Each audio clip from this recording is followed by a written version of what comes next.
The Michigan High School Athletic Association and Pass Sports present the Boys Basketball Finals.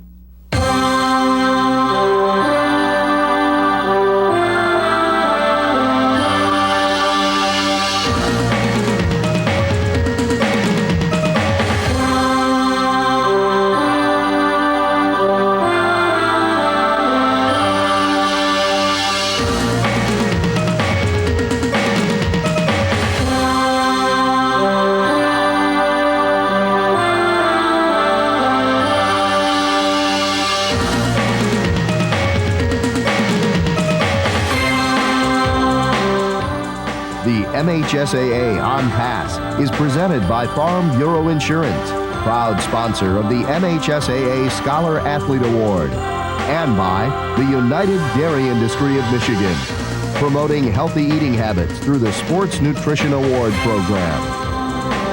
From the Jack Breslin Student Event Center in East Lansing, the Michigan High School Athletic Association and Farm Bureau Insurance present Boys Basketball Championships. This is the Class A championship game between the Indians of Ottawa Hills from Grand Rapids and the Huskies of Detroit Redford. Hello everyone, I'm Rick Berkey, back at the Breslin. We've had 2 champions crowned. We have 2 more still to go. In case you missed it, earlier today we had the Class DC doubleheader.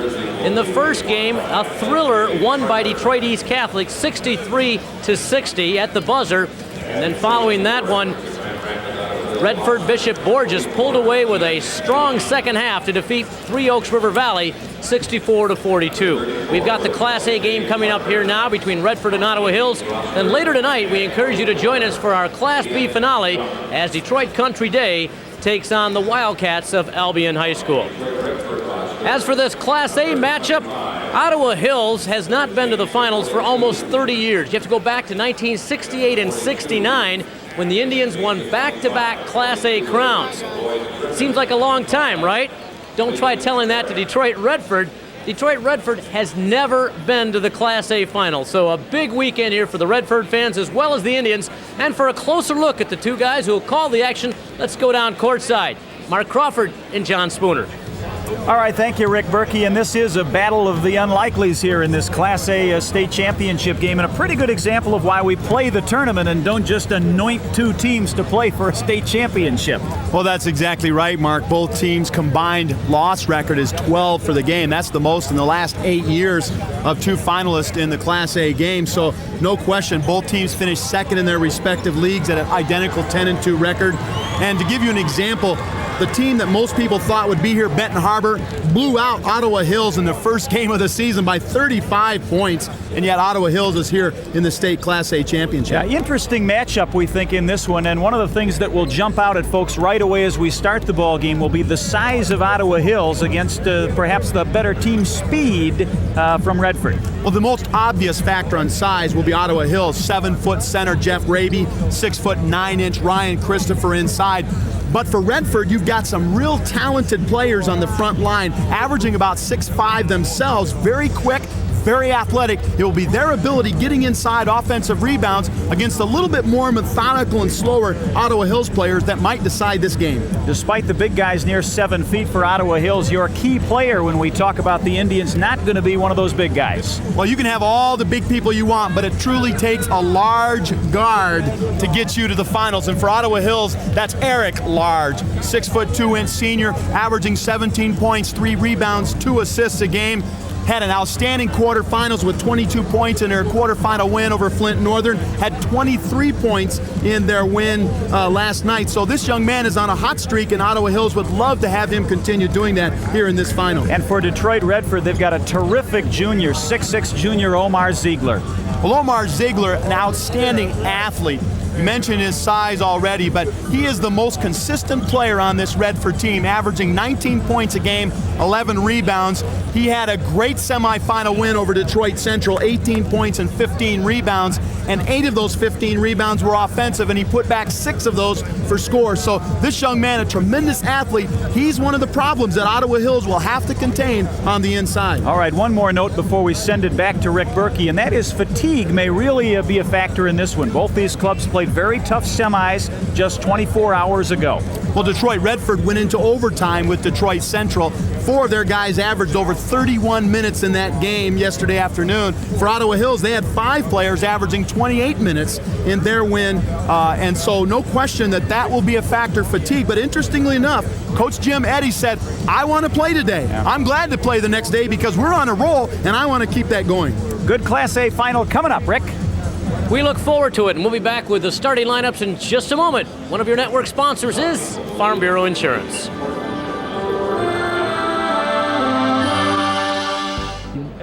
Just moments away from the start of the Class A championship game between Detroit Redford and Ottawa Hills in Class A. Why don't we take a quick look at how these two teams got to this final contest? There's veteran coach Jim Eaddy. This is his final year as head coach at Ottawa Hills, and what a storybook run the Indians have made for him.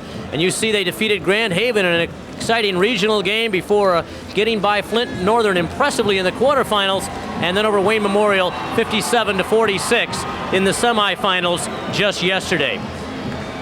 On the Detroit Redford side, Coach Derek McDowell's Huskies, there's a look at Coach McDowell there, and you see they got past Dearborn by a dozen in the regional finals before beating a strong Fraser squad by 5, and then a terrific semifinal game between Redford and Central yesterday, appreciated by all the fans who were there, and Redford pulled it out in overtime by 2 points, 67-65. So a lot of teams that got to the semifinals. Perfect example, Detroit Central, that certainly deserved to be here in the final, but you can only got room for 8, and that's all you can have. Let's go down to the starting lineups. Public address announcer Eric O. for Seth. Ladies and gentlemen, at this time, we invite you to stand. Gentlemen, please remove your hats and caps and join us in the singing of our national anthem. Featuring today, Matt Eldred, a junior at Williamson High School. Ladies and gentlemen, our national anthem. Oh, say, can you see by the dawn's early light what so proudly we hailed at the twilight's last gleaming, whose broad stripes and bright stars through the perilous fight o'er the ramparts we watched were so gallantly streaming, and the rocket's red glare, the bombs bursting in air, gave proof through the night that our flag was still there. Oh, say does that star-spangled banner yet wave o'er the land of the free and the home of the brave. Good afternoon. Michigan State University welcomes you to the Breslin Student Event Center for today's final game in the 1997 Michigan High School Athletic Association Class A Boys Basketball Tournament. High school sports are a privilege to play and a privilege to watch. A privilege that depends on responsible conduct in school hallways, classrooms, and the playing fields. A privilege that depends on good sportsmanship. Good sports are winners because they understand their responsibilities on and off the playing surface. And now let's meet the starting lineup for today's game between the Indians of Grand Rapids, Ottawa Hills, and the Huskies of Detroit Redford. For Ottawa Hills, at forward, 6'2" senior, 21, Nate Bowman. For Redford, at forward, 6'6" junior, 21, Omar Ziegler.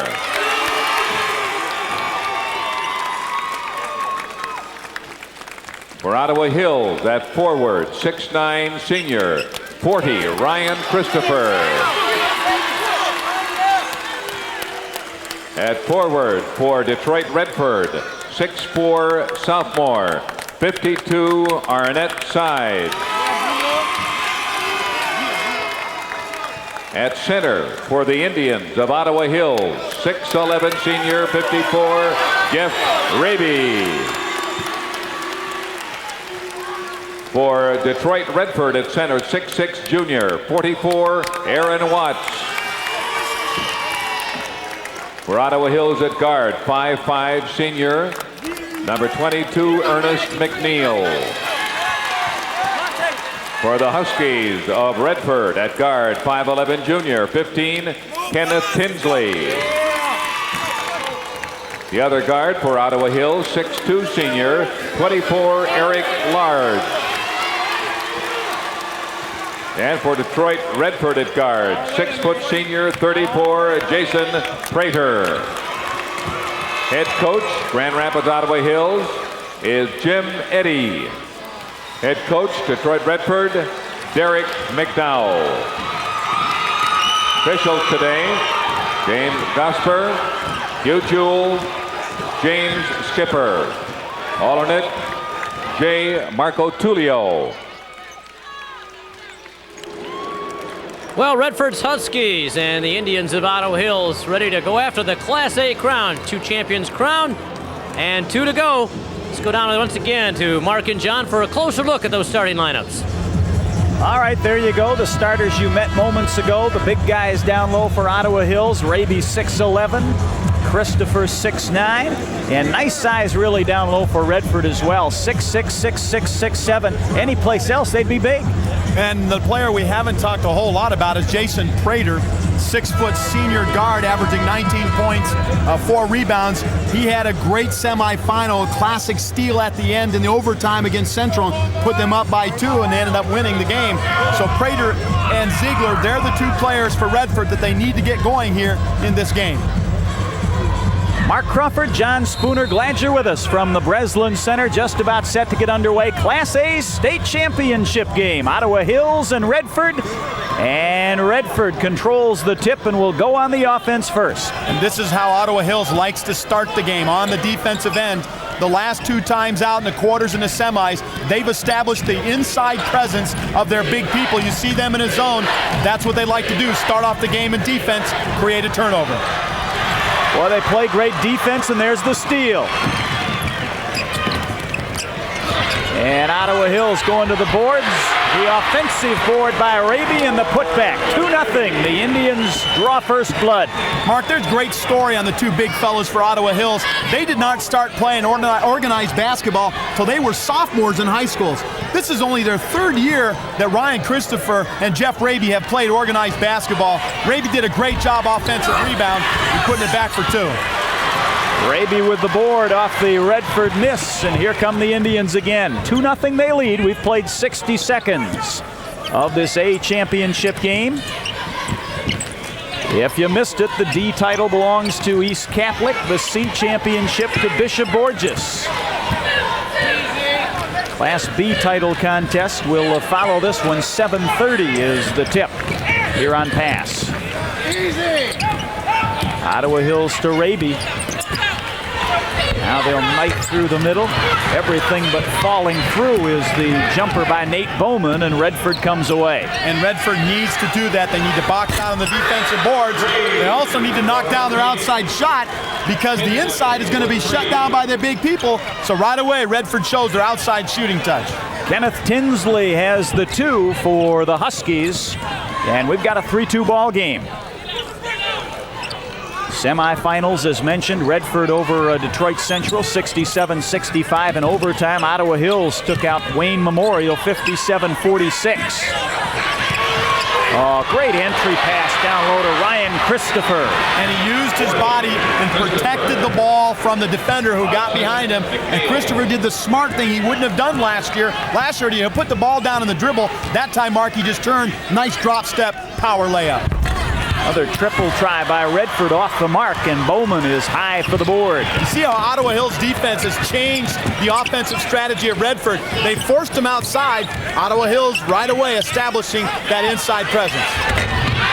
On to the big guys. This time it's Raby off the glass. 6'3", Ottawa Hills.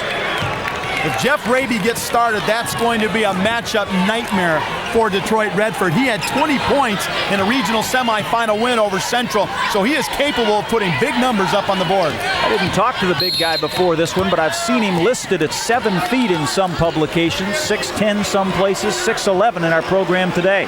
Most of his medical doctors have told him he's still growing, so he may end up 7 feet 4 inches. Wow. And some college coach might want to take a look at this young man and see if there's any interest there of him playing in college basketball. Redford will bring it in under their own basket. Into the ball game comes Tavares Lawler, a 6'6" junior, and sitting down is Aaron Watts. Lawler doesn't normally play on the first rotation for substitutions, but immediately Derek Dow, that's a travel violation. Derek Dow realizes he's got to get some inside strength in on the big people, so that's why Lawler's in the game. Full court pressure now, Redford. Going to play full court man. Ottawa Hills gets it to the quick Ernest McNeil.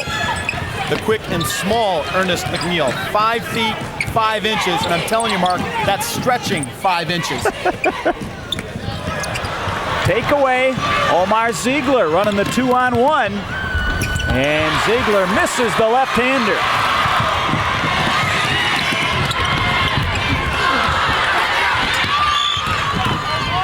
Getting a little helter-skelter out here right now.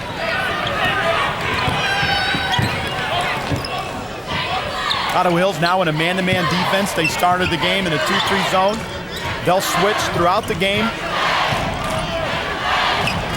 Neither of these clubs really into the big up-tempo kind of ball game. Nice drive by Redford's Huskies. Jason Prater gets the 2, and back within 1 comes Redford. Neither team really running and gunning during the season. Ottawa Hills averaged about 65 a game. Redford 62. Both get it done on the defensive end. Ottawa Hills giving up just 48 a game. Redford 52.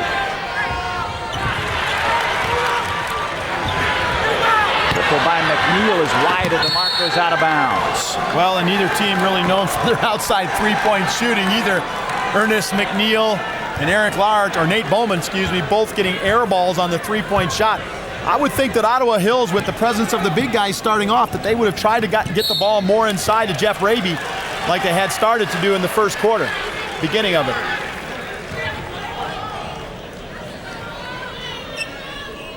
Got a foul on the offensive end, I think. It'll be Tavares Lawler, the 6'6" junior. Trying to set somebody up with a screen, is called for the foul. And Ottawa Hills has it taken away. Nice steal by Lawler.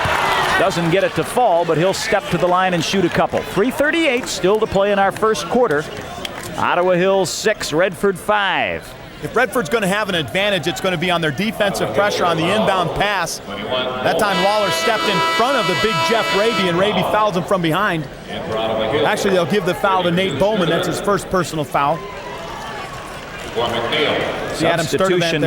Substitution, yep, for Ottawa Hills. Adam Sturdivant checks in, and Ernest McNeil will get a breather on the bench.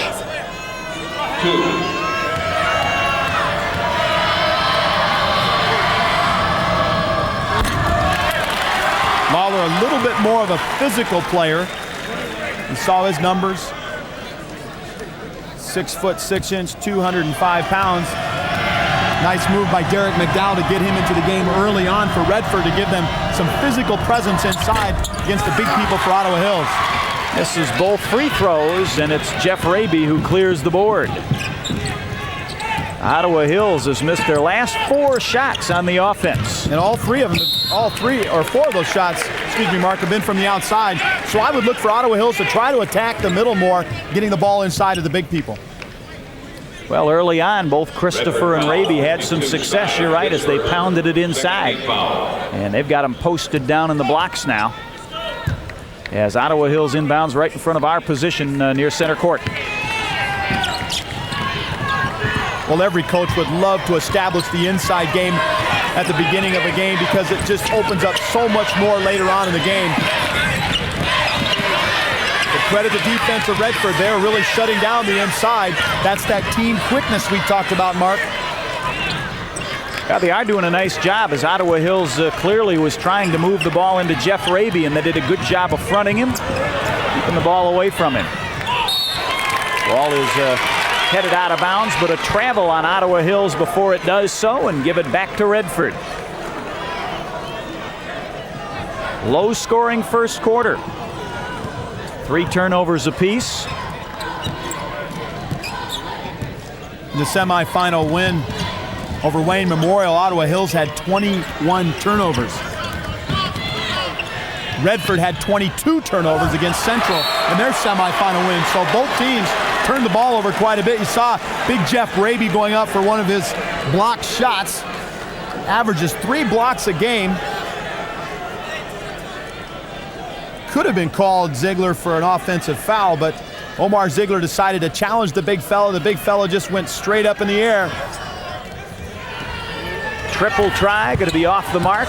Offensive board by Ziegler. Well, he might have gotten away with a double dribble there. Nevertheless, that's the offensive quickness for Detroit Redford.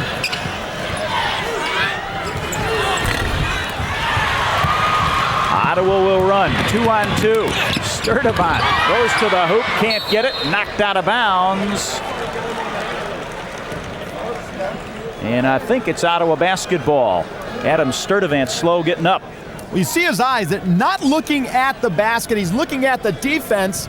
And oftentimes when that happens, you lose concentration of where the basket is. The odds are the layup's not going to go. Adam Sturdivant, sure he was going to get fouled, but no call there.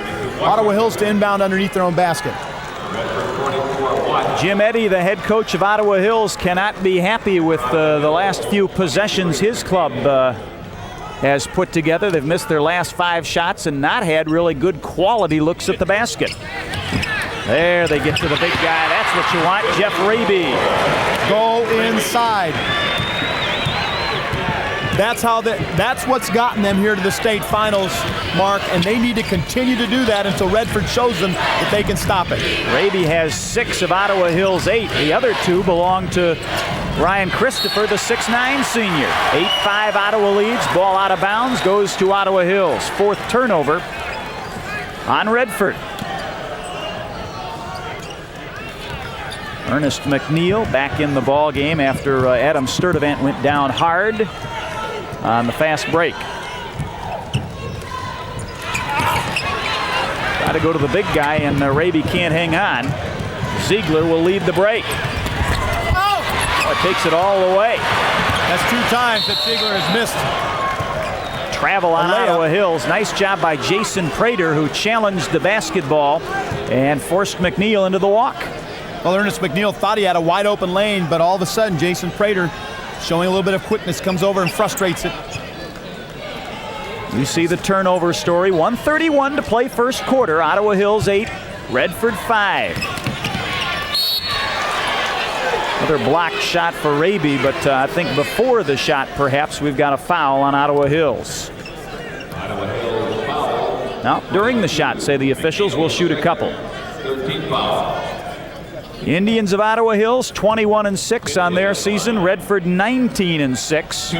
Again, neither of these clubs won a conference championship. Ottawa Hills finished second in the Grand Rapids City League to Catholic Central. The Huskies of Redford finished second in the PSL West to Cooley. And both of these clubs, coaching staffs and players, are feeling as if the world owes them some respect, and they've been feeding on that as they move through the tournament. Well, since neither team really has been favored to win their respective districts or regionals or quarterfinals, it'll be interesting to see which one of the teams are supposed to win this game. Yeah, I didn't hear anybody really talking about that. I think they said it would end in a tie.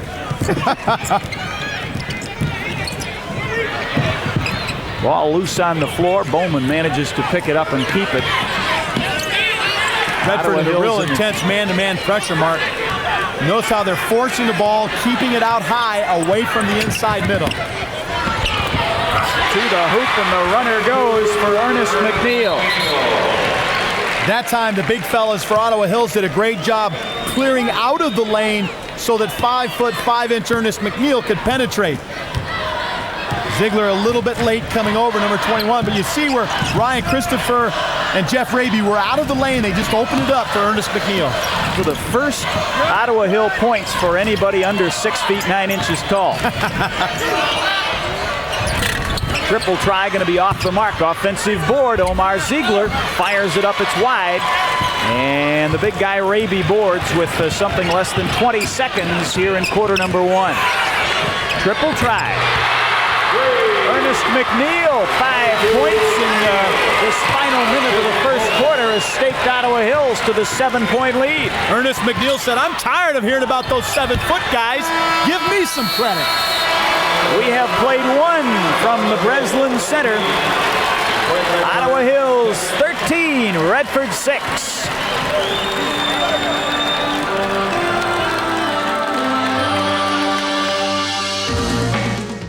And back at the Breslin, you see Ottawa Hills Indians, sparked by a last 3-point second shot by Ernest McNeil, have a 7-point lead over Detroit Redford. We've got a very special guest joining us right now here between quarters. Walter Michael is here, and Walter's from New Baltimore, over on the east side of the state. And Walter is here for his 52nd consecutive state final. Tell us about how far back you go, Walter. I started in 1937. I saw the first semis at the Flint IMA when Lapeer got beat by Marshall.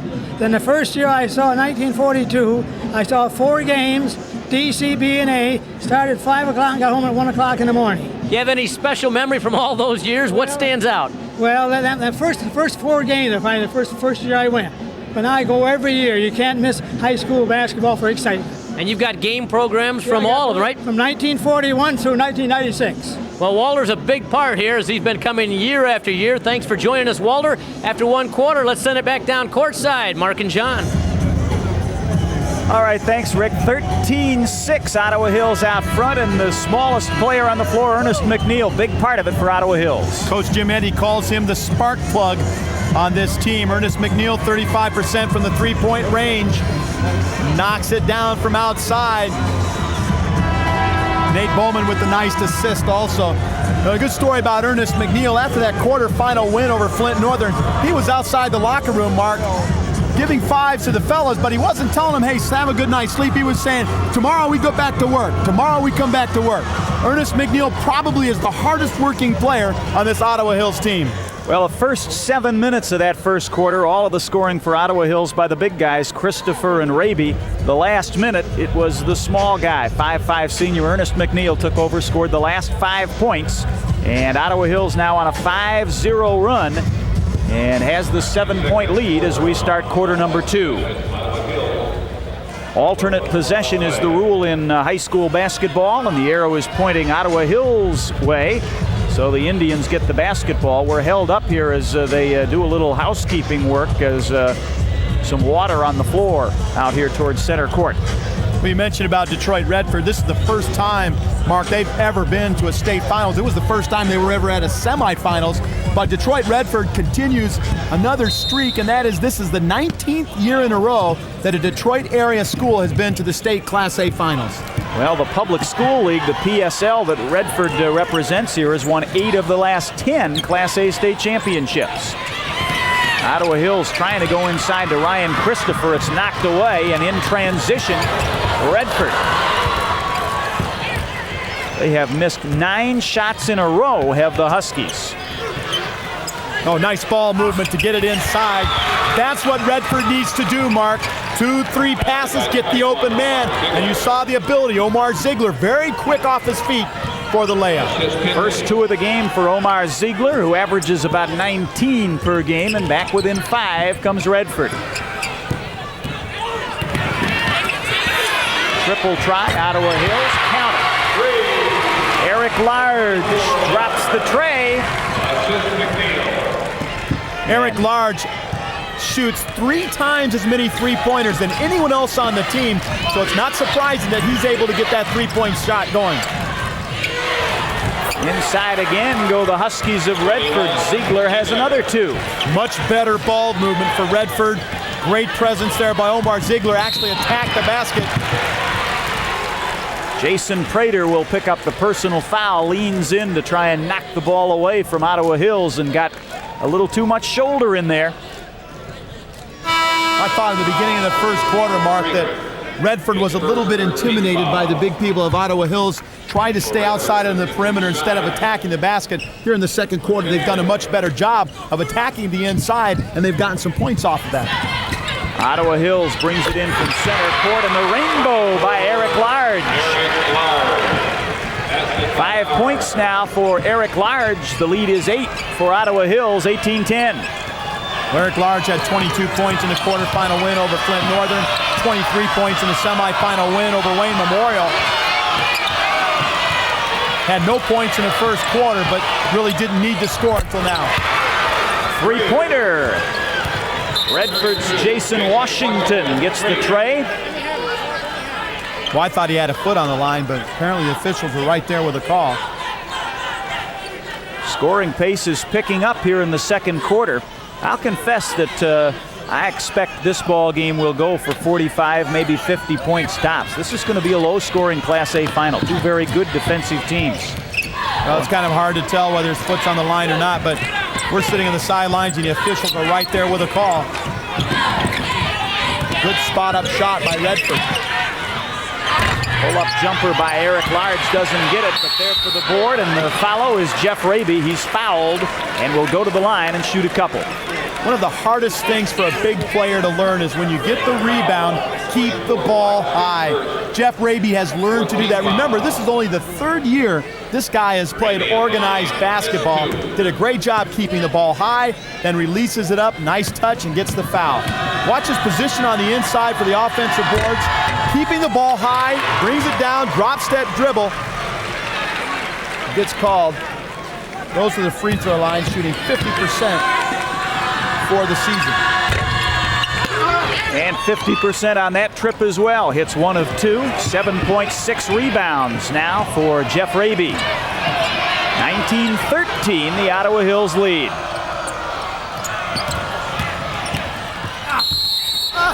And to the hoop goes Omar Ziegler, challenges the big guys, and he'll pick up the foul. The strategy has changed offensively for Detroit Redford. Credit that coach Derek McDowell in the second quarter, telling his players, we need to attack the basket. Do not be intimidated by the big people, and that's what's happened here in the second quarter. And so far for Redford, it's worked very well. Raby is called for the foul. That'll be his first. And Omar Ziegler will step to the line to shoot.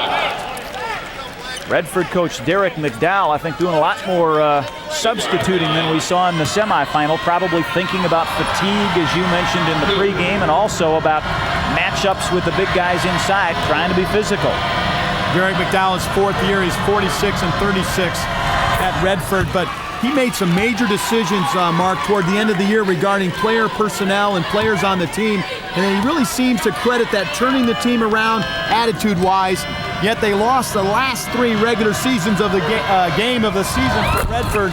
That's not exactly the big momentum you want going into the playoffs. No, it can't get much worse than that going into the tournament with an 0-3 run, huh? 19-15 is our score after Ziegler's free throws. Pull-up jumper by Bowman is good for Ottawa Hills, and back up by 6 are the Indians. Redford presses the ball on the inbounds pass so much that 4 guys often are caught in the front court, and if Ottawa Hills breaks that pressure, it's usually going to be a 3-on-1 fast break. To the hole goes Jason Prater. You can see how Redford's strategy has changed. Penetrate, get the open shot, dish it off. But totally different strategy here in the second quarter than what they started off with in the game. Neal on the wing to Bowman, has his shot blocked out of bounds. And Ottawa Hills will inbound under their own hoop.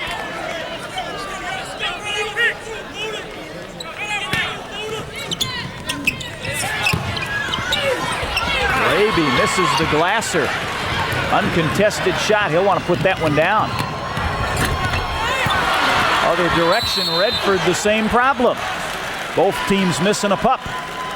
You know, you've got to think that for Redford particularly, that just the presence of Jeff Raby makes them think about altering their shot.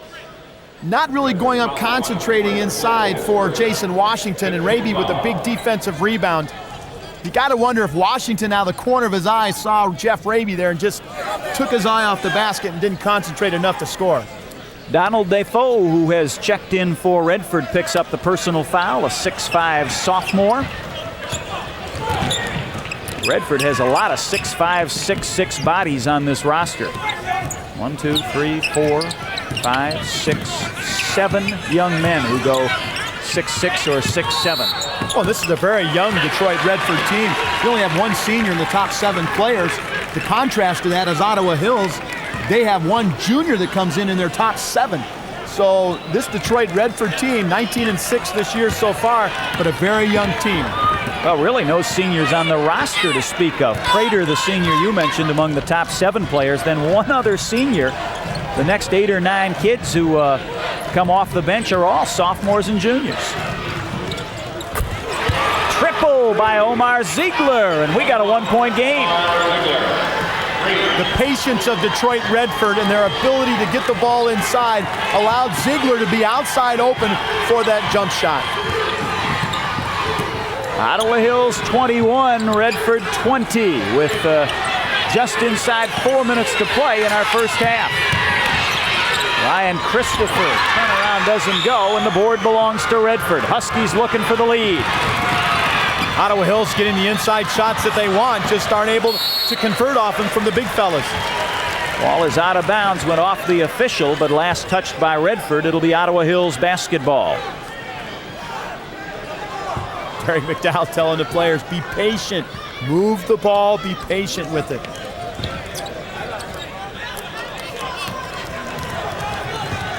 Coach Jim Eaddy might be saying the same thing to Ottawa Hills last several times down the court. They have not gotten really good looks at the basket. They forced up some shots that maybe they might not want to have taken. Look for a little bit more patience here for Ottawa Hills. Turnaround by Jeff Raby, money in the bank. Good decision by Raby, turned around, squared up to the basket, did not put the ball down on the floor. If he would have, it probably would have been stolen. Raby has 9 points. He may go double-double in the first half. Short runner doesn't fall for Redford, and as we work for the rebound, we got a foul on Redford. Well, Jeff Raby has made it his personal mission this year to avenge Ottawa Hills football team's loss early on in the playoffs. You see Raby standing down, did a great job in not getting the defensive foul. Goes up strong with the basket and gets fouled from behind. Ottawa Hills basketball with a 3-point lead. There's your rebounding story in the game. The big guys from Ottawa Hills have controlled the boards. Pull-up jumper is blocked from behind by Redford, and the Huskies come away running. 5 on 3, big collision, offensive foul. Omar Ziegler going to pick up the offensive foul. Redford foul, clear control foul, 21, Omar Ziegler, his second. This is twice now that Eric Large has gotten around Prater, but Jason Prater with the behind block back. Here you see the offensive foul. Really, Ziegler got the pass, really shouldn't have at the free throw line, and Ernest McNeil held his ground and drew the charge. 23-20, Ottawa Hills. 3-point lead in the basketball. Trying to get inside to Christopher Arabi. Instead, free throw line jumper by McNeil. Count it. Much better ball movement that time down the court for Ottawa Hills to get the open jump shot for Ernest McNeil. 7 points now for Ernest McNeil. The lead is 5 for Ottawa Hills.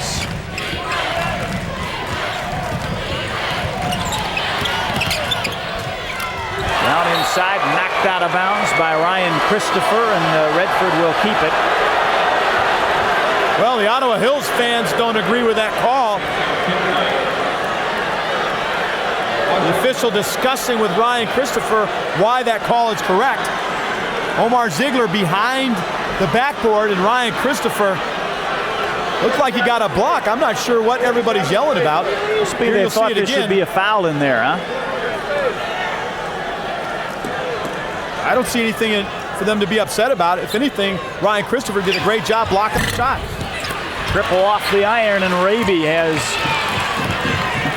the board. 9 points, 9 rebounds now for Jeff Raby. He's pointing the board away from a double-double first half. 25-20 Ottawa Hills. Time is in the corner of your screen. That's time remaining in the first half. Boy, tough turnaround move by Eric Large. I don't know, can you defense that move? All you can do is get a hand up in the player's face, but Eric Large so quick. Nice spin dribble, just spun around. The key for that, Mark, got his shoulders square to the basket. 7 points for Large. Nice balance on the offensive end for the Indians of Ottawa Hills. They lead by 7. Redford with the basketball. And Redford finds themselves playing that perimeter game again.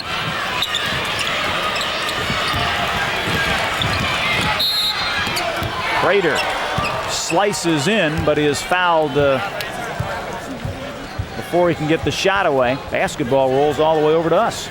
Good things happen to teams that attack the basket. The offensive philosophy for Redford that time, Mark, was exactly that. They did a good job attacking the basket, pick up a foul. Eric Large, his first personal foul, team's 5th. Redford has some kids you'd consider slashers who really can move strong to that hoop. Nice job by Jeff right here. Now, Omar Ziegler's been awfully quiet here in the first half. He's averaging 18 points a game. Really hasn't gotten into his game yet. Jumper by Donald Defoe, the 6'5 sophomore. 5-point game, Ottawa Hills out front. As we approach half a minute to play, first half. It's a big guy inside. Got a foul. The officials wave it off. I think the foul came before the shot. So we'll shoot 1-1 at the Ottawa Hills end. Well, that was a great entry pass by Nate Bowman.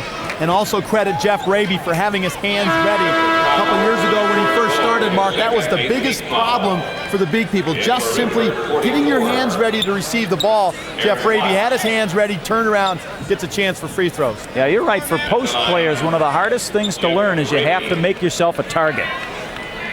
Well, Jeff Raby really credits Tom Klinkscales and Jerry Dutcher, assistant coaches for Ottawa Hills, working with him and Ryan Christopher. Jeff shooting 50% from the free throw line this year. The player that's been real quiet so far is Ryan Christopher. The 6'9" forward really hasn't been a factor yet in this game, other than just his presence. Raby, true to his numbers from the free throw line, hits 1 of 2 again. 6-point lead, Ottawa Hills. As Redford in no hurry with only 20 seconds left here in our first half. Ottawa Hills staying in a man-to-man defense, but you see Jeff Raby there in the lane. He won't go more than a foot outside that lane. He's the protector to keep them from driving inside. Prater wants to find a shot, can't. Knocked out of bounds by Ernest McNeil with 4 seconds remaining. And Redford will inbound under their hoop. You saw how Jeff Raby came out and got a piece of that ball from Jason Prater, and then Ernest McNeil knocked it out of bounds. Oh, they'll get a triple try. Count it! In front of the horn, Donald Defoe, the sophomore, pounds home the triple. We got a 3-point game. Watch the replay here, Mark. You see Jeff Raby goes down to the corner. Defoe spots up, nice square, and Raby, a 7-footer, comes out, and Defoe just knocks it down over the top of Jeff Raby. 28-25, Ottawa Hills out front of Redford by 3. This is the MHSAA on Pass. The MHSAA On Pass is presented by Farm Bureau Insurance, proud sponsor of the MHSAA Scholar Athlete Award, and by the United Dairy Industry of Michigan, promoting healthy eating habits through the Sports Nutrition Award Program.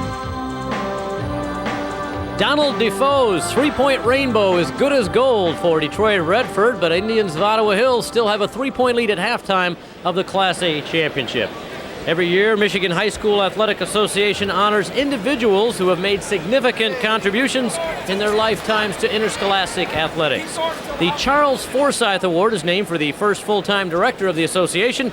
And for the presentation, let's go to public address announcer Eric O. Forseth. Ladies and gentlemen, at this time, we direct your attention to center court. where Dennis Canola, principal of Stevensville Lakeshore Junior High School and vice president of the Michigan High School Athletic Association Representative Council, will make a special presentation. The Charles E. Forsyth Award is presented annually by the Michigan High School Athletic Association to individuals who have achieved excellence in service to the interscholastic community. More information about the award and this year's honorees may be found on page 8 of your souvenir program. We are pleased at this time to present this year's recipients, 2 individuals who have combined to contribute over 50 years of service to educational athletics. Michael Foster, former athletic director, Richland Gull Lake High School, and Robert Grimes, superintendent of Penfield Public Schools in Battle Creek, are the recipients of the 1997 Charles Forsyth Award.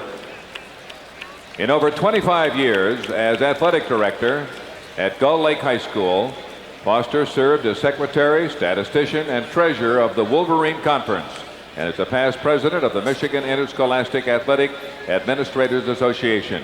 He has also served as an instruction in the Michigan High School Athletic Association's program of coaches athlete education and in the association's athletic director in service program. Foster has also served as a tournament manager for numerous Michigan High School Athletic Association tournaments and continues to be a registered official in track and field. Foster has been honored by the MIAAA with its 25-year service awards and was named its Michigan Athletic Director of the Year in 1989. He was also named National Athletic Director of the Year in 1990. The Michigan High School Athletic Association also bestowed its Allen W. Bush Award on Foster in 1993. The Michigan High School Athletic Association is pleased to present the Forsyth Award to Michael Foster.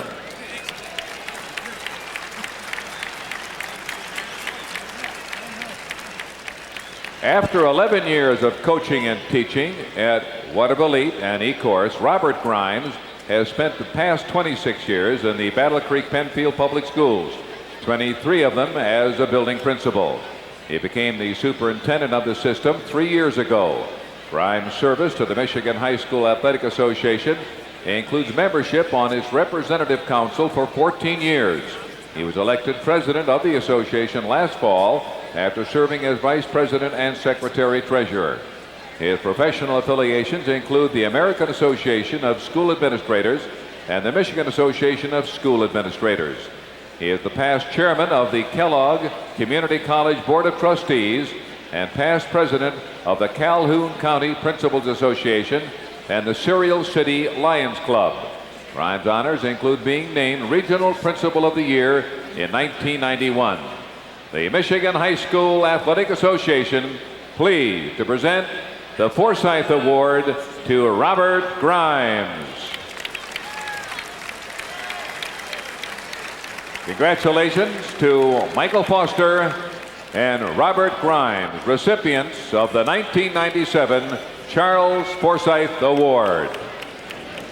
And a special moment for Mr. Foster and Mr. Grimes. You see the Indians of Ottawa Hills with a 3-point advantage at halftime of the Class A final. Stay with us. One of your network sponsors is the United Dairy Industry of Michigan.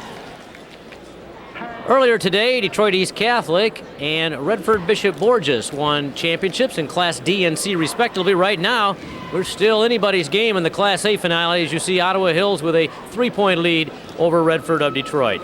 The 1996 MHSAA Boys Soccer Finals provided fans with another exciting day of championship activity.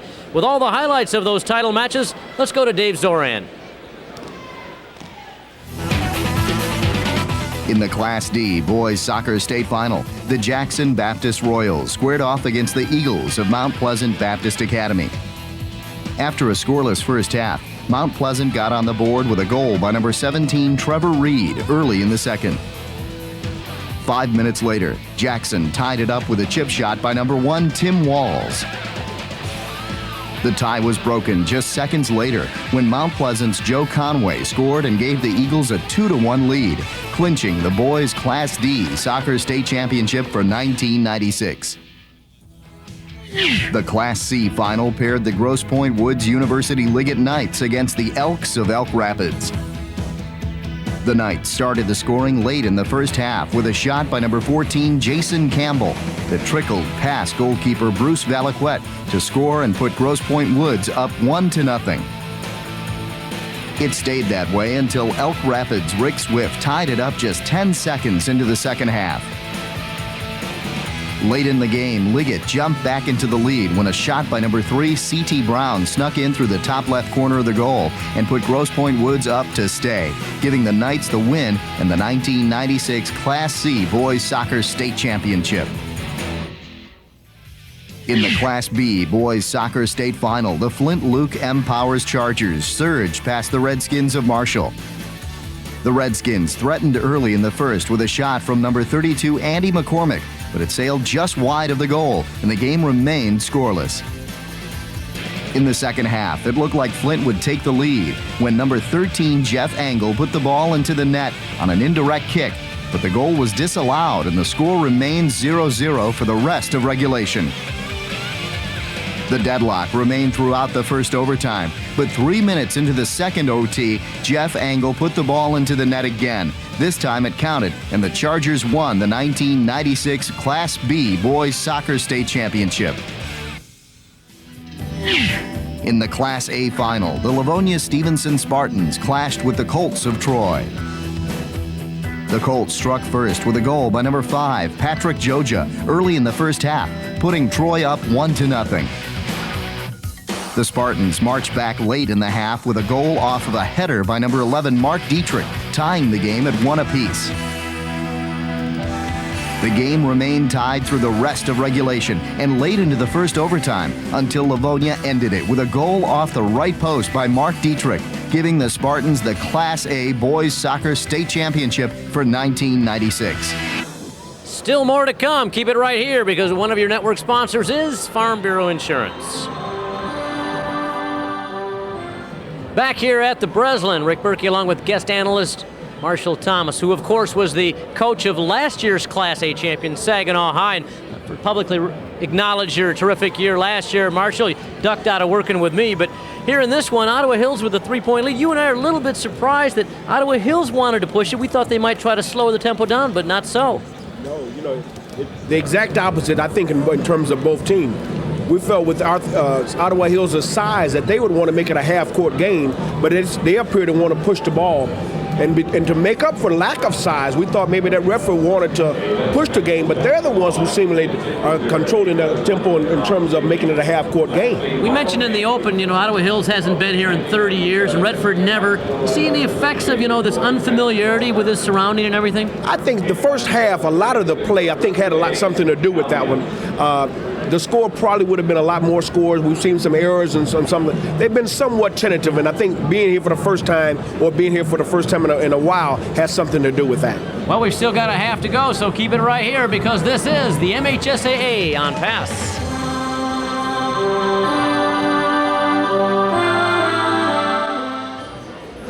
Each team getting their final tosses in at the hoop as they get ready for the second half and the final half of action in Class A. Let's send it down courtside. The guys with an up-close and personal look at it all. Of course, Mark Crawford and John Spooner. All right, thanks, Rick. You see our score, Ottawa Hills out front of Redford by 3. John? We talked about turnovers for Redford. 22 turnovers last night in the semifinals. Here's an example of what happens. Jason Prater gets the inside pass.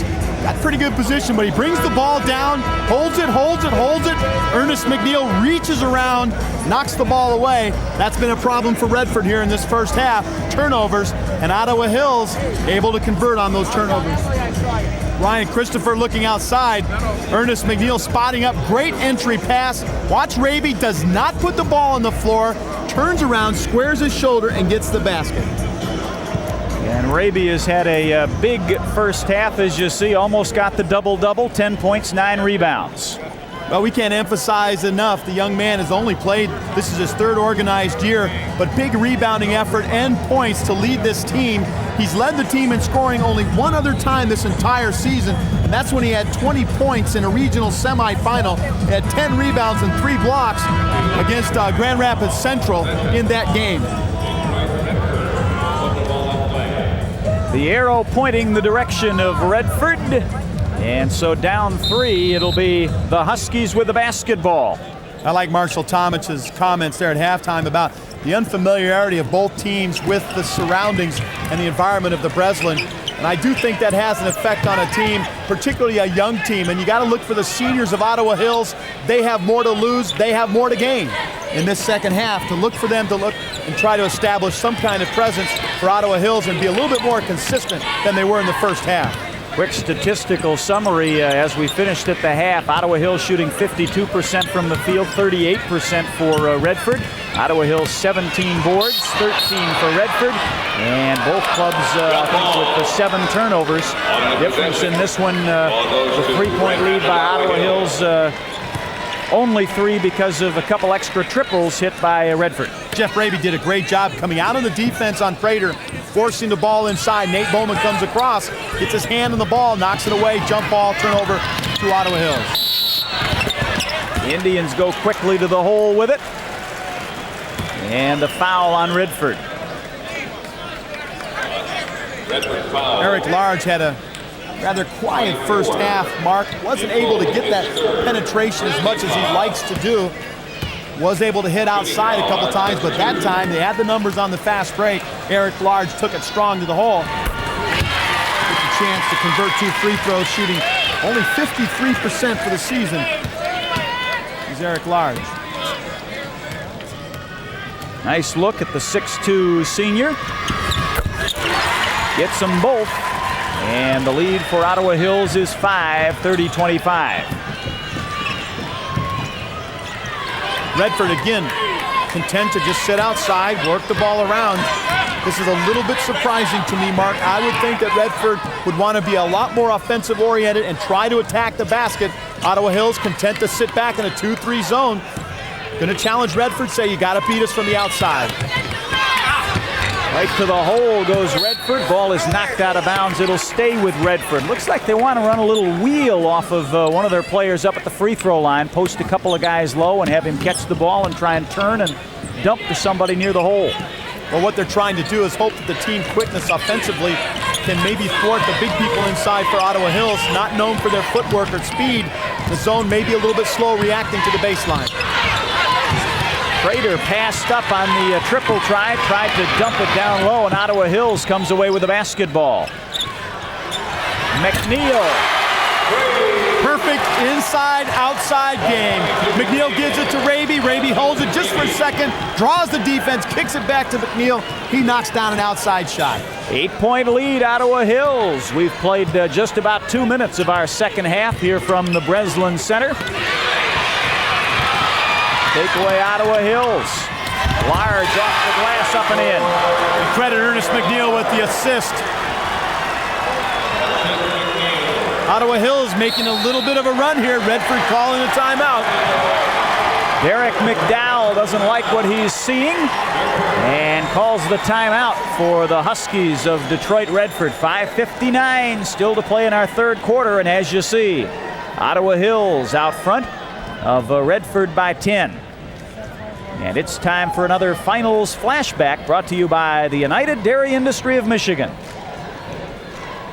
It's time for a look back in Michigan high school sports history with the Front Row Flashback. It's 1972. The Panthers of River Rouge trailed the Tigers of Muskegon Heights by 7 points with 46 seconds to go. But the Panthers put on a basketball clinic in the closing minute by scoring an amazing 8 unanswered points to win the game. And the River Rouge Panthers are the 1972 Class B basketball champions.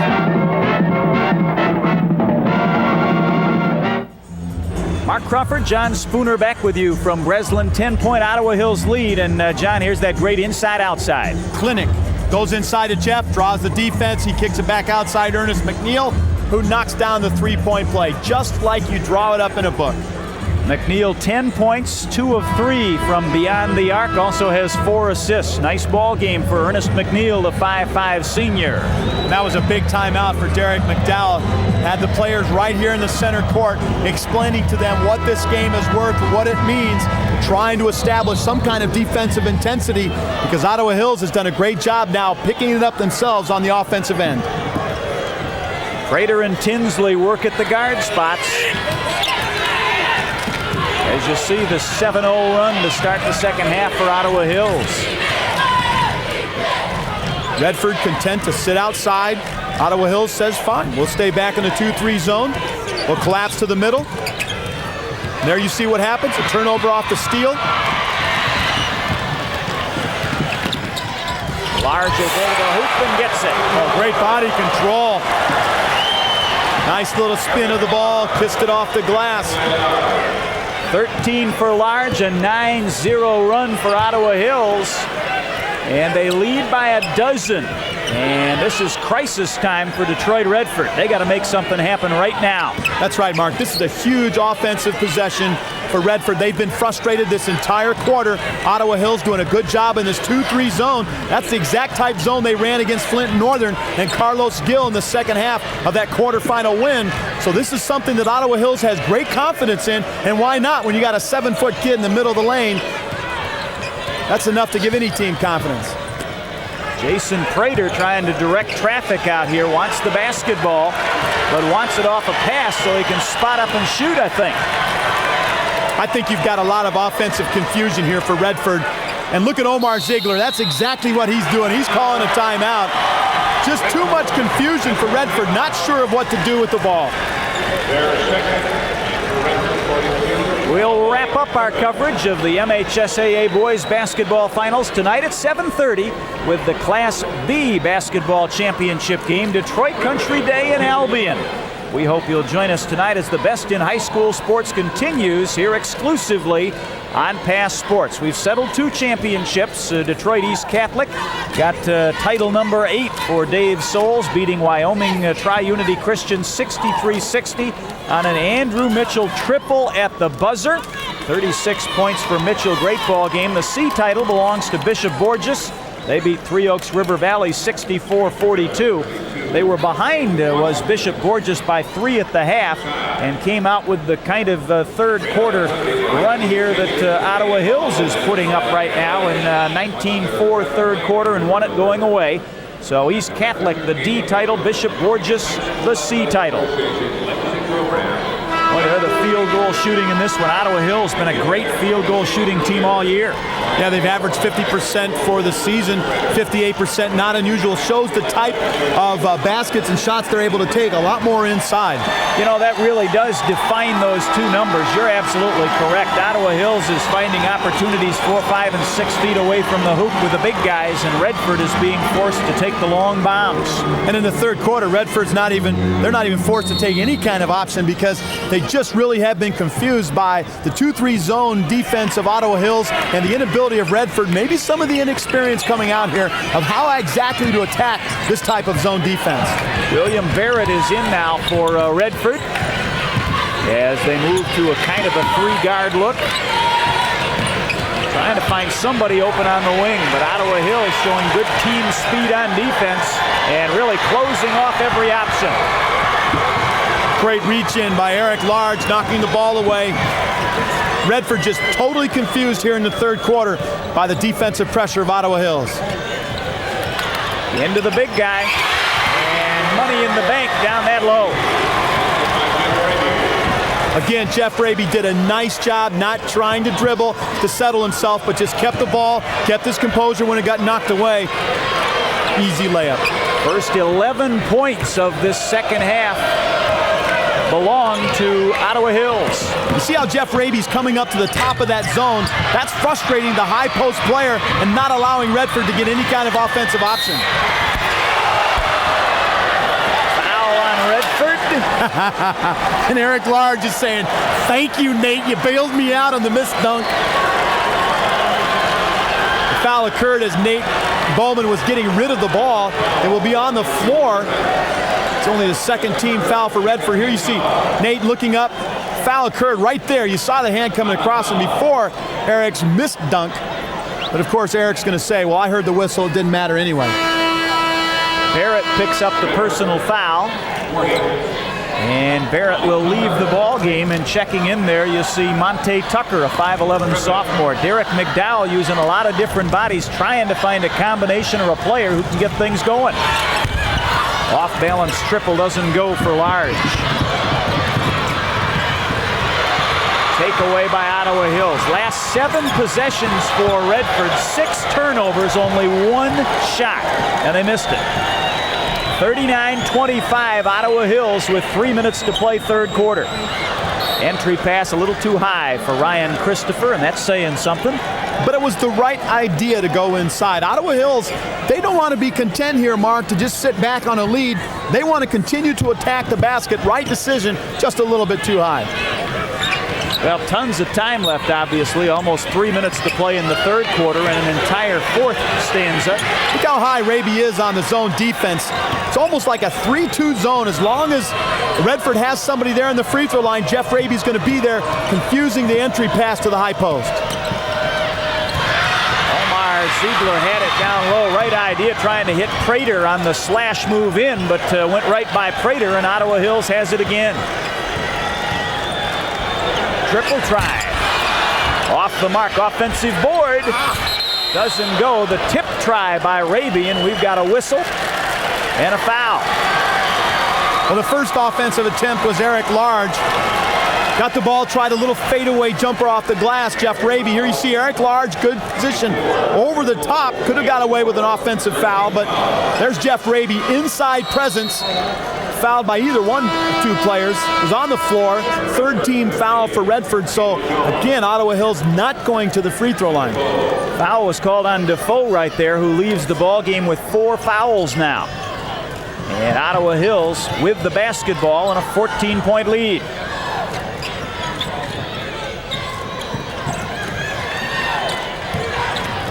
Well, the big bodies have been the dominant factor in this one.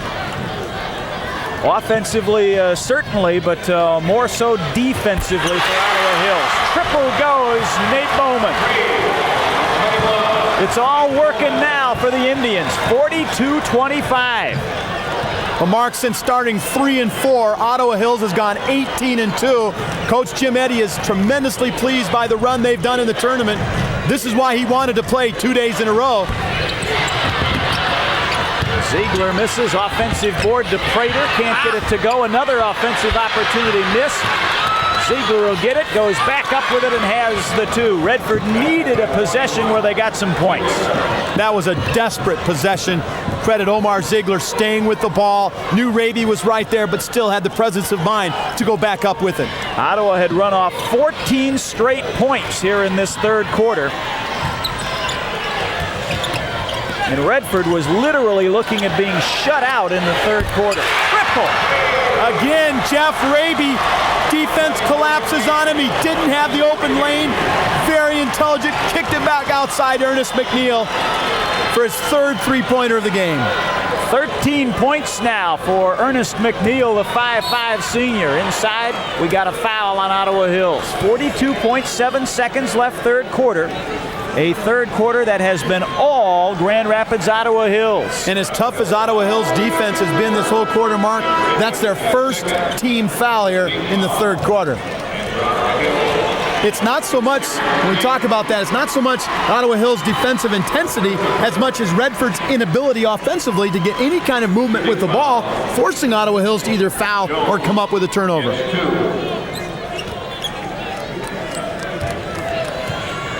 There you see Coach Jim Eaddy getting some players in the game. Adam Sturdivant, good to see him coming back into the game for Ottawa Hills. Got his left wrist taped. You saw him go down there, I believe, in the beginning of the second quarter. Ernest McNeil getting a well-deserved rest. The spark plug of this Ottawa Hills team. He's the workhorse. Redford's scoring drought was 6 minutes and 40 seconds long here in the third quarter. And it's Ottawa Hills out front right now by 17, make it 16. And the full court pressure. Once they get across the half-court line, Redford will drop back into their defense. They are going man-to-man, but Ottawa Hills patiently going to work the ball around until they get something open, some kind of easy basket inside or the outside jump shot. Not sure Redford's going to drop back into anything anymore in this game. They're simply not going to have time to do that. They double team the ball, had it for a moment. Down near 10, blocked shot by Redford. The follow-up not going to go, but we've got a foul on Redford with 8 ticks remaining third quarter. Well, I am very impressed with Jeff Raby here in this game, Mark. This is the best that I have ever seen him play for Ottawa Hills. Just an outstanding look across court. Got it over to Nate Bowman. Nate Bowman went up for the shot. And then Derek James, the only junior really that has much playing time. There you see Raby. Nice cross-court pass. Nate Bowman goes up. Might have gotten fouled, but there's Derek James going high for the rebound. He does get fouled. He goes to the free throw line for 2. 6'4" junior Derek James. He had 3 block shots in Ottawa Hills' quarterfinal win over Flint Northern. 2 of them on Carlos Gill. So Derek James has been a key player, averaging 7 points a game for the Indians of Ottawa Hills. The lead is 18. Final seconds here of quarter number 3. And with 1.4 seconds left in the quarter, we've got a foul. Let's see if it's a shooting foul. Well, if it's a blocking foul on the floor, it will not be a shooting foul. It's only a second team foul for Ottawa Hills. But it is a shooting foul. You see on the replay here, no question about it. Nate Bowman coming across. Actually, they gave the foul to Derek James, his first personal foul. Monte Tucker, the sophomore, had fire in his eyes as he drove through the lane. Offensive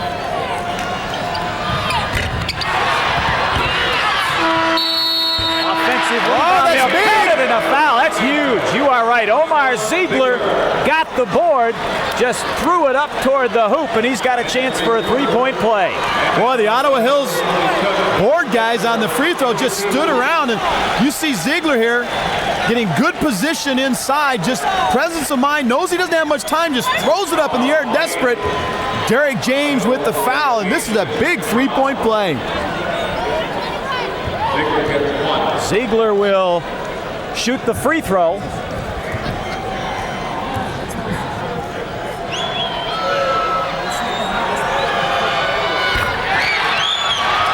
He has it, and 3 quarters have come and gone here from the Breslin. 47-33, Ottawa Hills out front by 14. Ottawa Hills outscores Redford 19-5 in that, make that 19-8 in that last quarter. A very impressive one. And boy, you've got to think about Ottawa Hills here, Marshall Thomas, as you join me, that this is a team that lost by 35 points in their opening game of the season. Did not win their conference, and here they've won 5 of their tournament games already by 20 points or more. What happened? Tell you what, talking to Coach Eaddy and talking to some other people around Grand Rapids, their improved play can be directly attributed to their big men. Both Christopher and the other big guy, their improved play has improved Ottawa Hills tremendously. You know, every coach dreams, like you have, of winning a state title, but this is the kind of team I would think Coach Eaddy would just soon say, let's just keep on playing. I don't want the season to end. I'm sure, because they're getting better and better, and he seems to be enjoying it even more so. They're really coming on as a team. Well, a big 3-pointer at the buzzer. It gives a little bit of hope to Redford. Let's see what happens in the final 8 minutes with Mark and John. Rick and Marshall. Redford down by 14, but if there was any hope for Redford John Spooner, that 3-point play at the end of the third quarter there maybe doesn't. Well, we talked about the fatigue for Detroit Redford. They went into overtime with Detroit Central yesterday afternoon. 4 of their players played over 30 minutes. But an emotional adrenaline lift like that last shot there in the end of the third quarter, Mark, that eliminates all kinds of fatigue. It'll be interesting to see how Ottawa Hills handles now this kind of turnover-type pressure. Tucker tries the 3-pointer, doesn't get it, and Ottawa Hills makes them pay. Ernest McNeil lays it off the glass. The lead is 16. Well, I'd say they handled it just fine from Ernest McNeil.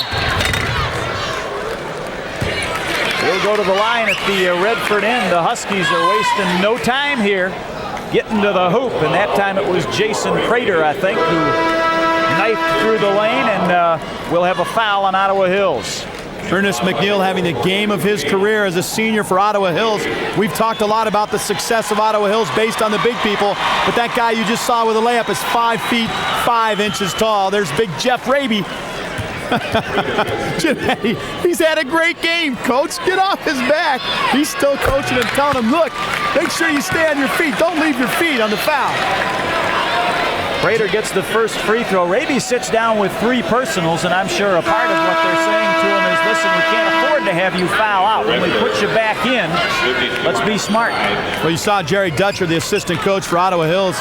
He's the right man to be talking to Jeff Raby. He's the football coach for Ottawa Hills. He coached them to a City League championship this year, and he's telling Jeff Raby, hey, you're playing a great game. Just settle down. Get a little bit of a breather here. Ryan Christopher comes back into the game. Ryan Christopher, Mark, fairly quiet this game, but see what he does here in the fourth quarter. Full court pressure by Redford. No choice but to do that for the Huskies. They trail by 14 here early fourth quarter. Class A state championship on the line. Almost turnover on McNeil. Almost a double dribble. Boy, Bowman did a great job of slipping the defender. Couldn't make the jumper go. It's out of bounds and will stay with Ottawa Hills. Well, Ryan Christopher might not have gotten the position for the offensive rebound, but he did a good job making the defender for Redford think about him. The ball goes out of bounds off Redford hands. Bowman is the trigger man. Can't get it to any of the big guys inside, so loops it out to Ernest McNeil. Nice passing, but a great block underneath. Well, finally, there's that athletic ability we've talked about all game long. Arnett Sides, a 6'4" sophomore, goes up big on Derek James. See Ryan Christopher, nice look inside. James goes up strong, but Sides comes across. Great block. There you see it again. That's the athletic quickness and ability inside that we've looked for Detroit Redford. And if they're going to come back into this game, Mark, that's what they've got to assert more of here as this game concludes.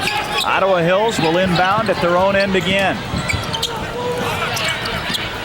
Nice wraparound pass. We've got a foul underneath. Great position for Eric Large, and there was no choice for Redford but to foul. And Ernest McNeil got bailed out because he really was out of control on that entry pass. You don't get to see it, but here Derek James, good heads-up play. Doesn't put the ball down, but gets it over to Eric Large. Eric Large, using his body well, draws the foul. Omar Ziegler picks up his third personal for Redford. And we'll shoot free throws at the Ottawa Hills end. Eric Large has been the most consistent player for Ottawa Hills this entire year, averaging 17 points a game. 22 points in the quarterfinals, 23 points yesterday afternoon in the semifinals. Large hits them both, 51-35, the 16-point Ottawa Hills lead. There goes Prater, nice off-balance, off the glass layup. He's fouled and will have the chance for the three-point play. Redford, I think, may want to foul Ottawa Hills a little bit. The Indians have not been a good free throw shooting team. And Mark, you see that entry. Where was that in the third quarter? Well, perhaps the reason being Jeff Raby's on the bench. That allows Redford to come in. And just as we say that, here comes Raby back inside. Coach Jim Eaddy hasn't coached at Ottawa Hills for 7 years for nothing. He realizes the difference that big man has made, and he puts him right back into the game just as Redford was getting something offensive going by penetrating to the middle. Now here comes big Jeff Raby to shut it down. Prater will step to the line, chance to finish off a three-point play. Has 8 points on his ball game. Leaves it short, and the board belongs to Ottawa Hills. Boy, off and running again. Eric Large, the slam dunk. Well, that time he didn't miss the dunk. Great uplet pass by Nate Bowman. Saw Eric Large streaking up the side and got him the ball. Triple try by Redford off the mark. Omar Ziegler comes away with a basketball. There's a steal again. Bowman. Lost it, headed to the hoop. Back in the hands of Eric Large, and he lays it in. See, the defensive intensity for Redford just wasn't there. Nobody got back on defense. Ottawa Hills crashes the offensive boards. Ernest McNeil forcing a turnover there on Jason Prater. Well, the Indians just about set to close out Redford. See a great outlet pass by Nate Bowman. Eric Large concentrated. You knew he wanted to dunk all the way, especially after that time in the third quarter where he missed a dunk. But look where Ernest McNeil is. Here you go, Nate Bowman got the ball knocked away. But again, Ottawa Hills doing a good job offensively crashing the boards. Ernest McNeil kept it alive, and Eric Large gets the layup. 18-point lead for Ottawa Hills. The Indians trying to survive the last 5 minutes and 50 seconds against Redford. Boy, doesn't that tell a story right there. 9 turnovers for Redford. You know it's falling your way when Ryan Christopher does a fall-away 10-foot shot and it rims it in. Another turnover on Redford. I tell you, Mark, that's been the story for Ottawa Hills during the playoffs. Coach Jim Eaddy says, I don't know, but things are just coming together for us at the right time. Look at Ryan Christopher. Fall-away jump shot. He hasn't been active at all this whole game. Comes up with a big 2 points. Timeout called by Derek McDowell, the Husky head coach. As Redford down by 20. Got to figure out something here with 5.5 to play. Watch some of the best wrestlers around battle for championship gold as the United Dairy Industry of Michigan presents the 1997 MHSAA Lower Peninsula Individual Wrestling Finals here on Pass. Highlights of the Division I and II finals will be shown next Saturday, followed by the Division III and IV finals on April 5th. It's all part of a March Magic package, and it's all here exclusively on Pass Sports. Mark, the last time Grand Rapids had a Class A team win the championship, Polaroid introduced it, the revolutionary Color Pack 2 camera. Hamburger was 28 cents a pound. And a college player named Lou Alcindor led the UCLA Bruins to that third straight national championship. Now, what year was that? I think I was in 9th grade. There are the points off turnovers in this one. Ottawa Hills, the 24-6 margin. And the Indians are 5.5 away from a Class A state championship. They lead by 20 and look for Redford to pull out all of the stops now. We talked about experience being a factor. 6 of the top 7 players for Ottawa Hills are all seniors. This is their last game for Coach Jim Eaddy. And even more important, a little bit of an emotional boost, this is Jim Eaddy's last game as a coach. He retires after this season, Mark, after 7 years, 125 wins, 11 total years, 196 wins overall career. This is his last game coaching for any team in basketball, at least so far. And Ottawa Hills seniors, they know how important it is, and they have just really responded here in the second half. Well, if that had fallen, you really know things are going your way, as Ottawa Hills didn't get a very good look at the bucket, but tossed it up and almost got the 2. Ottawa Hills staying again defensively, 2-3 zone. Just going to force Redford to shoot outside. Triple by Omar Ziegler. 17 points for Omar Ziegler to go along with 8 rebounds. I think you're right about that call earlier. They might think about fouling Ottawa Hills right away and putting him on the free throw line. Ball partially blocked, I think, by Redford, and here come the Huskies.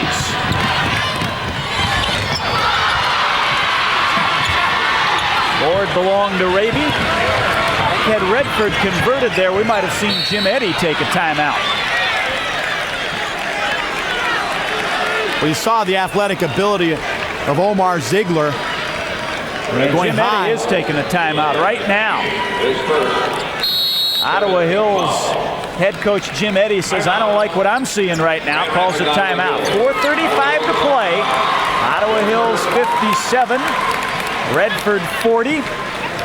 Game balls for these 1996-97 MHSAA boys and girls basketball finals are being provided by Wilson Sporting Goods. Wilson is also donating commemorative autograph balls to today's finalists. The MHSAA thanks Wilson for its contribution to interscholastic athletics. And we tell you as well, this telecast is a copyrighted production of the Michigan High School Athletic Association and Pass Sports. No reproduction of the pictures or accounts of this game may take place without the express written consent of the MHSAA and Pass Sports. courts. I like the timeout by Jim Eaddy right here, as his club may be in a little bit too much of a hurry here. Time is their ally. Great timeout. No coach ever wants his team to assume that a victory's in the bag before it's actually done, and that's exactly what Jim Eaddy is telling him. Look, fellas, what got us here is hard work. Hard work pays off. We're getting a little bit sloppy here at the end. We want to make sure we finish this game and finish it strong. And great timeout. Now you see Eric Large pulling the guys together on the court. The 5 seniors all coming together, reminding each other what is the important thing about that game. One important thing is that man right there, Jim Eaddy, retiring after this year. What a great dream season this has been for him. Something I'm sure he will never forget as long as he lives. Ernest McNeil will step to the line, shoot the 1-and-1. About as good a free throw shooter as Ottawa Hills has. He shoots 69% from the stripe. Well, he is the best on the team, as you said. The strategy of following Ottawa Hills is right, but Ernest McNeil is the best free throw shooter, and he's having his game of the career so far. Very calmly knocks down 2 free throws. 17 points for Ernest McNeil. A 19-point Ottawa Hills lead, 4.5 still to play. Prater, nice dump pass down low, and Arnett Sides converts. There's that full court pressure. I'm with you. If you don't get a steal, I think I'm probably going to foul, and they do right there. Omar Ziegler will pick up the foul and send Nate Bowman to the line. And Nate Bowman is shooting 25% for the season. Now, if I'm Redford, I want someone other than Ziegler committing the fouls. That's his 4th. And if they're going to have any hope for a comeback here in the final 4:15, they need Omar Ziegler on the floor. Omar Ziegler, 4th personal foul. This has been a very emotional tournament for him, Mark. He was telling us yesterday in the press conference that he dedicated the semifinal win over Detroit Central to the memory of his father, who was killed when Omar was 9 years old, walking home from his mother's house. His dad, 29 years old, was shot and killed Detroit Northwest side, and Omar said, "I'm dedicating that semifinal win to him and to my mother." Count 2 more free throws for Ottawa Hills. Ziegler with a steal. Taken back now by Bowman. And here goes McNeil. Heard the footsteps behind him, I think, of Omar Ziegler and missed the layup. And we got a foul on the floor. Not a smart foul by Eric Large. No reason to get the foul there. Get back and play defense. Yeah, you called it just right, Mark. You saw him look back. He was wondering where Omar was, and he found out pretty quick, but Eric Large should not have caught reaching in there for a foul. Best thing for Ottawa Hills, that was only the 6th team foul, so Detroit Redford does not shoot free throws. 3:55 to play, 61-42 Ottawa Hills. Triple try, going to be short off the iron by Ziegler, but followed up and in. And back within 17 comes Redford. Try and double team the ball. If you're going to break a press, that's the way to do it. Get it inside to a 7-foot person at the half-court line. Well, a good follow-up by Ryan Christopher. Missed the first one and stayed right there, grabbed the board, put it up and in. He started real strong the first 2 minutes of the game, Mark. Was almost a no-show the rest of the game, and he's come on real strong here at the end of the 4th quarter. A triple try by Ziegler, gets his own rebound. The 2. I'll tell you what, that last shot by Omar, you saw fatigue. Didn't get off his feet very much for the 3-pointer. Didn't follow his shot. Everybody's standing around. Both these teams have got to be pretty tired at this time in the game after having played semifinals yesterday. Almost a takeaway by Redford. There is one. It'll be Prater. Lays it off the glass and in. Margin is 15. An even dozen now for Prater on his game.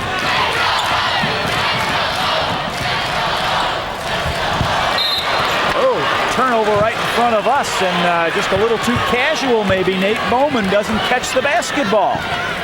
Mental conditioning here in the 4th quarter. Ottawa Hills seniors. 2.5 to play. Triple going to be short, but Redford gets the board again. Knocked out of bounds. Another block by Jeff Raby. That's his 80th block of the season. Redford will inbound under their own basket, trailing by 15 with 2:22 to go. And the big guys for Ottawa Hills do look out of gas underneath. They're not getting off the floor at all. I'll tell you what, if Redford scores here, look for Ottawa Hills to call another timeout, Mark. Get those guys on the bench and let them get a little bit of a breather, because I think you're right. Both of them are real tired on the inside.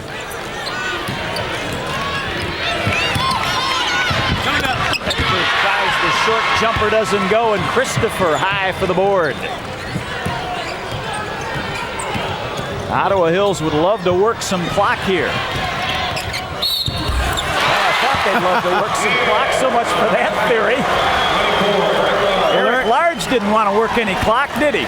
No, he saw the lane open up for him. He just took it in. And as he's done all year long, the most consistent player. Great body control, got it in off the glass. He'll go and shoot free throws. 53% for the season is Eric Large. Large has 21 points in the game. He had 22 points against Northern Tuesday night, 23 points yesterday afternoon, keeping that streak alive. Back to an 18-point lead for Ottawa Hills. Just inside 2 minutes to play. In and out is the triple try, and Ottawa Hills will break. They are 3-on-1. Great shot by Eric Large. Had to take a little reverse layup. Their spacing was wrong on the break, and Large just went over and filled the lane. Got a foul on Jeff Raby. He is tired. He could not even move over, but he's got a little bit of a smile on his face. You know, you're up 20 points, you can afford. Again, you see Nate Bowman. Ottawa Hills not sitting back on the ball. They're pushing it up court. Watch Eric Large. Just great body position, reverse layup. Redford, no answer for Ottawa Hills on the inside. And both teams now some wholesale substitutions. There's Ernest McNeil. The high and low. Celebrating. Ernest McNeil, all 5'5", the hardest working player on this team. You see Jeff Raby, the tallest player on this team. His turnaround toward the end of the season has been a real key for Ottawa Hills. Now Eric Large getting the curtain call with his 24 points. A lot of heroes for these Indians of Ottawa Hills, as they are now 139 away from a Class A state championship. 68-48 they lead. Timeout now. Called by Jim Eaddy of Ottawa Hills. Well, Jim Eaddy making sure he can get all the players in, let them experience the championship, the first time for a Grand Rapids Class A team since 1969. Videotapes of the semifinal and final games of the 1997 MHSAA Boys Basketball Tournament are available for purchase through Advanced Video Service. Each game will be available in VHS format at a cost of $24, which includes all taxes and handling charges. When ordering, be sure to indicate the sport and class of the game desired. Orders may be directed to Advanced Video Service, 5547 Columbiaville Road in Columbiaville, Michigan, 48421. Checks should be made payable to Advanced Video Service, and please allow 4 to 6 weeks for delivery. The fans from Grand Rapids about 90 seconds away from celebrating. Just 2 state basketball championships belong to Grand Rapids in the last 75 years. Both of them belong to Ottawa Hills, and they're about to make it 3. Great tribute, Coach Jim Eaddy, his final game, final year as a coach. This man has committed his life to working with young people. He said the other day, this is just a dream come true. I can't imagine a better feeling than this, and it certainly has been for him. But, you know, they started off the year getting blown out by 35 points to Benton Harbor. They went 3 for 4. Nobody expected them to get here.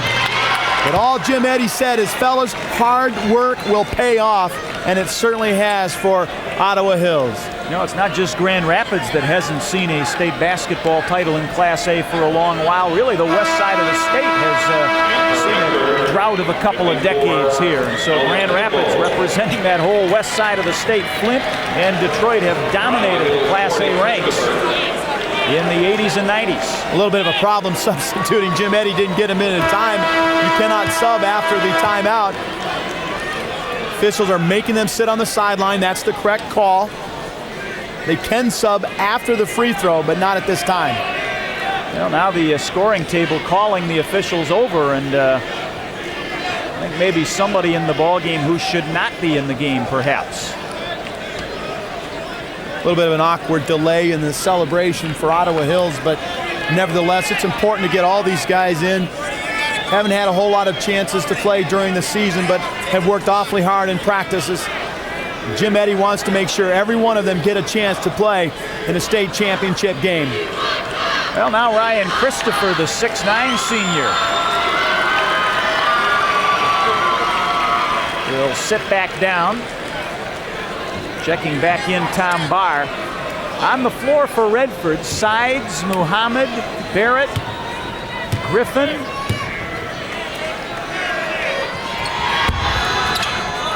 And I'm missing somebody. Rebound belongs to Ottawa Hills. 68-48. The Indians lead.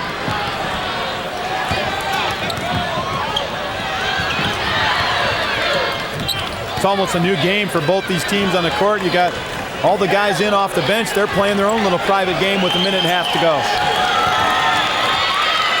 Well, I can give you 4 of the 5 in for Ottawa Hills right now. Duncan, Sturdivant, and James. And I'm missing somebody, and the benches are confused too. And Jim Eaddy says we'll call another timeout and talk things over here. Well, next Saturday we'll have all 4 final matches in the 1997 MHSAA Lower Peninsula Volleyball Tournament. We start things off at noon in Class B and run all afternoon long with action from University Arena in Kalamazoo. Join us next Saturday as the Best in High School Championship sports coverage continues here exclusively on Pass Sports. Still the Class B state championship game to come this evening. 7:30 the tip. Country Day in Albion, the 2-time defending state champs from Country Day against the Albion Wildcats. Tim Stout and Greg Kelser will have the call of that one right around 7:30 here on Pass. The interesting thing about this Ottawa Hills team, really not a name player, so to speak, that's been recruited or gone Division I. Not like Gino Carlisle. North went to Big Ten power, not power really, but he went down to Northwestern, then he transferred out to the West Coast. Ennis Young going to Grand Valley State University. Ottawa Hills has had great talent, but when Jim Eaddy was asked what's the difference this year, he said, well, we've got a lot of heart. And he paused, and with a little tongue-in-cheek and a lot of size. And that's been the story for Ottawa Hills this year. A lot of heart and a lot of size have been the key to their success in the most improbable season for Grand Rapids Ottawa Hills. 2 of the seniors still on the floor for Ottawa Hills, Bowman and Christopher.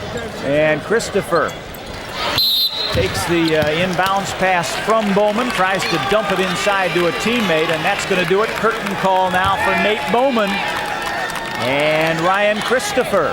Well, Nate Bowman finishing his career, an outstanding football player for Ottawa Hills City League champions. Played football since 9th grade, going to Jackson State on a football scholarship for Nate Bowman. Ryan Christopher gets a great round of applause. Ryan Christopher started things off big. He ended things big for Ottawa Hills in the 4th quarter.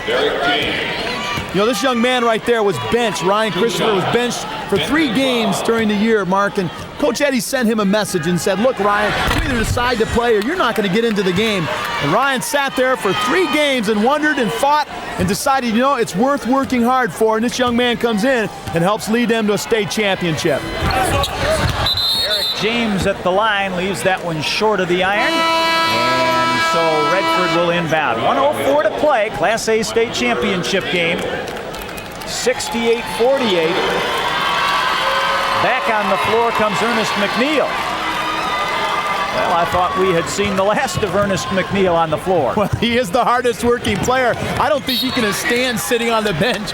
He's over there begging the coach, please let me get in the game. Sitting on the bench is boring. Redford basketball under their own hoop. Carl Muhammad, the 6'6" junior, will be the trigger man.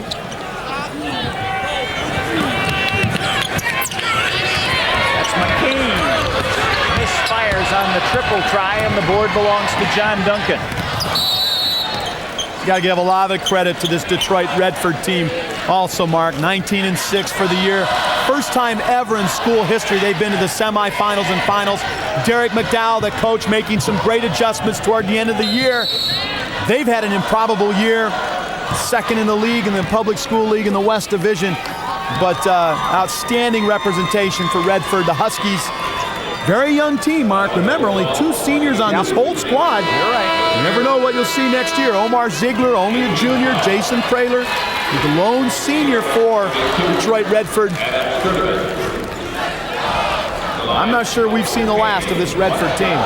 Well, I think you're right. Derek McDowell and the coaching staff at Redford can perhaps use this one as a learning experience. Had their chance to get here and play in the Final Four and for a state championship, and maybe look for to return next year. You saw a glimpse of Marte Smith sitting next to Ernest McNeil. Marte Smith, one of the great players in Ottawa Hills history, but never got a state championship. Ball knocked away, and Redford comes up with it. King to lead the break, to the right side. Sides cannot finish it off. It's out of bounds and stays with Redford. 26 seconds remain. We've been sitting on that 68-48 score for a while.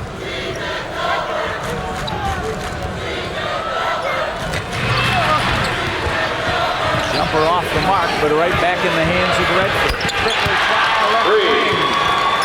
It'll go for William Barrett.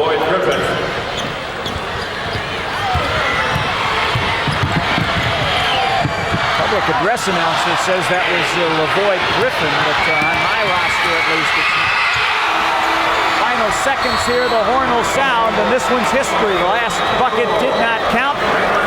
The Indians of Ottawa Hills celebrate a Class A state championship, 68-51 over Detroit Redford. Coach Jim Eaddy coaching his last game as a high school basketball coach.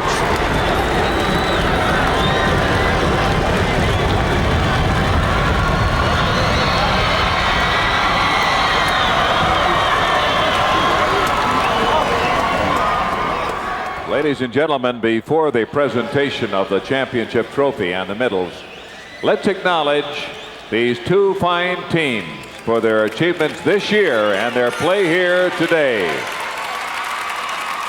At this time, we direct your attention to center court, where Dwayne Jones, athletic director, Ferndale High School, a member of the Michigan High School Athletic Association Representative Council, will make the award presentations. First, let us honor the runner-up in Class A, the Huskies of Detroit Redford. First, we will present individual medals. 11, Geoff McCain.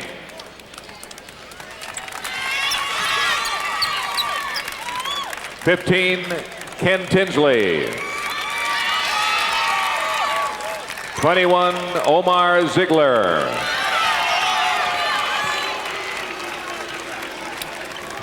22, Carl Mohammed.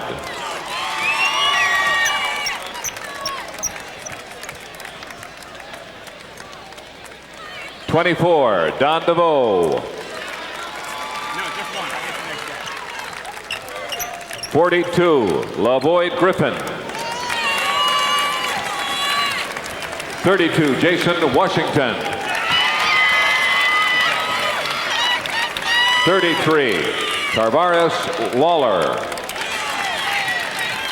34, Jason Prater.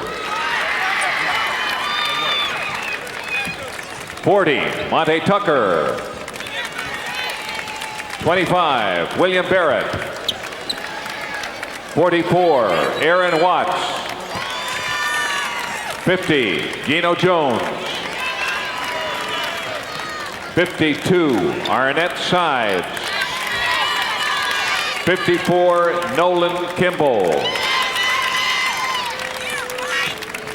And accepting the runner-up trophy in Class A, Coach Derek McDowell. Congratulations to Detroit Redford, the Huskies, on an outstanding season.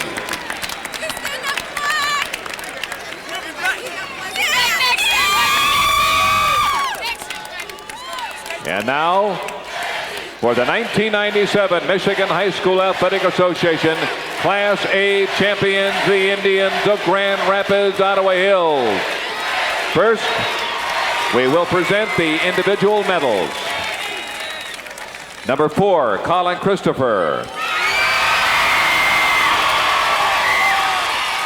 Number 10, John Duncan. Number 12, Dave Duncan. 21, Nate Bowman.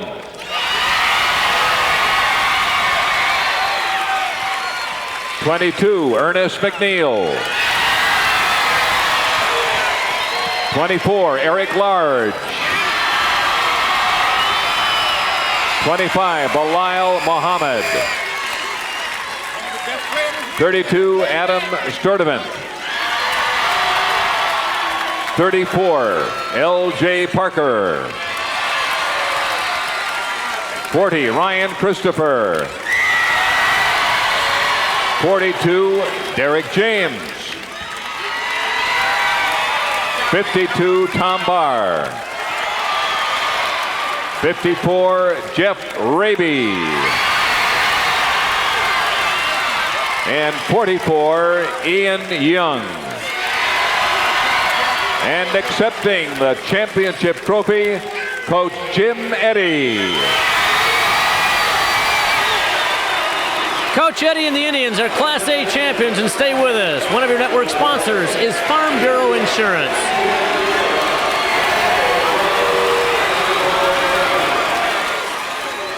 Our coverage of the boys basketball finals continues here tonight at 7:30 with the Class B championship game between Detroit Country Day and Albion. Your Class A champion is Grand Rapids Ottawa Hills, a 68-51 winner over Detroit Redford. Now for Mark Crawford, John Spooner, Marshall Thomas, and our production crew from TCI Cablevision of Oakland County, I'm Rick Berkey. So long, everybody.